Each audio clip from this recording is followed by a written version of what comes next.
everybody, welcome to the Bolt Hole Biker, and this the first in a series of videos that I'm going to be making about advanced rider training techniques.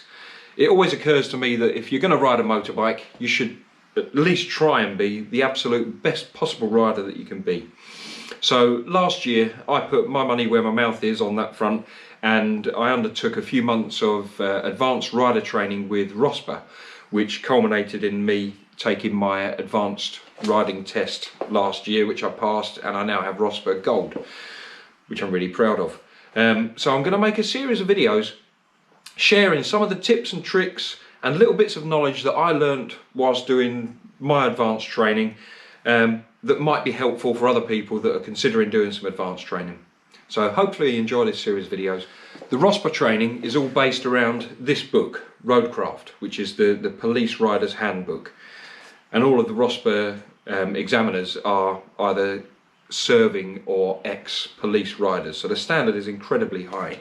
And this book, although you would think it would be just a boring dry read, and some of it is, I will admit that, but there is a lot of good stuff in here, and it's well worth getting a copy because this book can help you become a better rider and potentially save your life. So welcome to the Bolt Hole Biker Training Academy.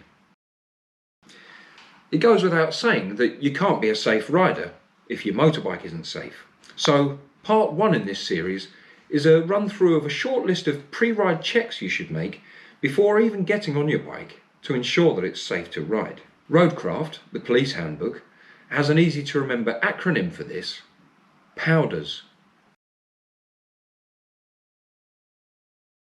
POWDDERSS stands for petrol, oil, water, damage, drive, electrics, rubber, steering and suspension.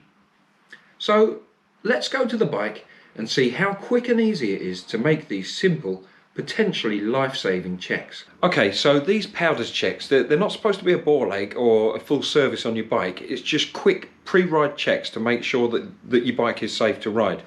So you can do them quite quickly. Petrol, oil and water, they're all concerned with the fluids in the bike, so they're quick to do. Have you got sufficient petrol for the journey that you're going to make? Generally you know what petrol you've got in anyway, so that's a throwaway one really, but it's worth checking that you've got sufficient petrol.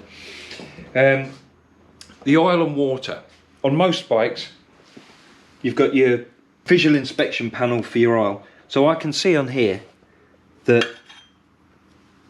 I've got sufficient oil in there. You have to have the bike upright for this, obviously. And I can see that I've got water in the lower part of my expansion tank of my coolant system. So, next on the list, damage and drive. Is there any damage on the bike that would impede it being able to be ridden safely? Have you got a mudguard hanging off that could catch in the wheel, for instance? So visual check, is there any damage on the bike?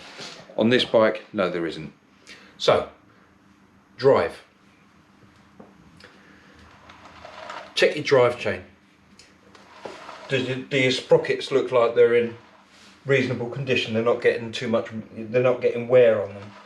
Does your chain look like it's in good condition? Are there any links that look like they've got damage on them?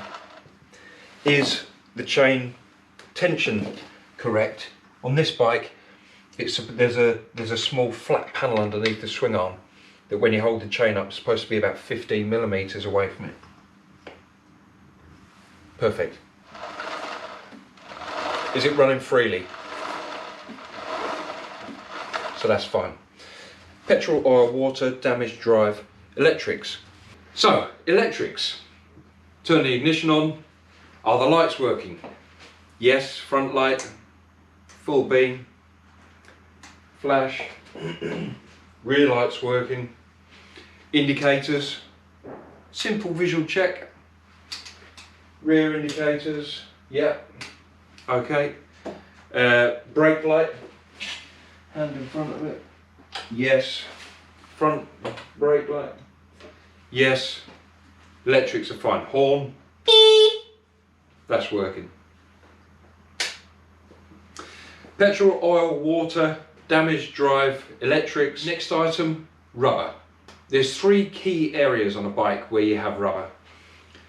Your hand grips, your foot pegs, and obviously your tyres. So, hand grips, are they in good condition? Are they sort of hanging off or sliding off the handlebars or anything like that? Check your throttle opens and closes itself freely, so that's fine. Make sure that the rubber on your foot pegs isn't just about to come off so that you could potentially slip off the peg. They're fine.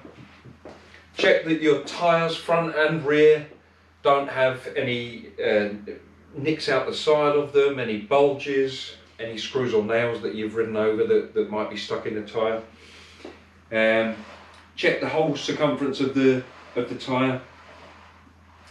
Ensure that you've got sufficient tread, which is obviously a minimum of 1 millimetre around the full circumference of the tyre, over 3/4 of the width of the tyre. And then obviously check your tyre pressures. I've got just a little digital pressure gauge for that, which is really accurate. It's great. It was only about $9.99, I think. And you need to know what the tyre pressures are for your particular bike, which you can find from obviously your handbook. On this bike it's 38 at the back, 33 at the front. Okay, so next item, steering. Turn your handlebars from lock to lock. Make sure that there's nothing impeding them. Make sure that there's no cables that are snagging and that they move freely. And the last one on the list is suspension. So, compress your suspension. Does it damp okay and rebound? Yeah, rear suspension. Rebounds fine. So, those are your POWDDERSS checks. Just a simple checklist to run through to ensure that your bike is roadworthy before you ride it. Petrol, oil, water, damage, drive, electrics, steering, suspension. Simple. Getting into the habit of making these checks regularly on your bike is a simple way of minimising the risk that you might be about to ride an unsafe bike, which could seriously ruin your day. Thanks for watching part 1 in this series of advanced rider training videos. Subscribe to be notified about the next one. Until then, ride safe.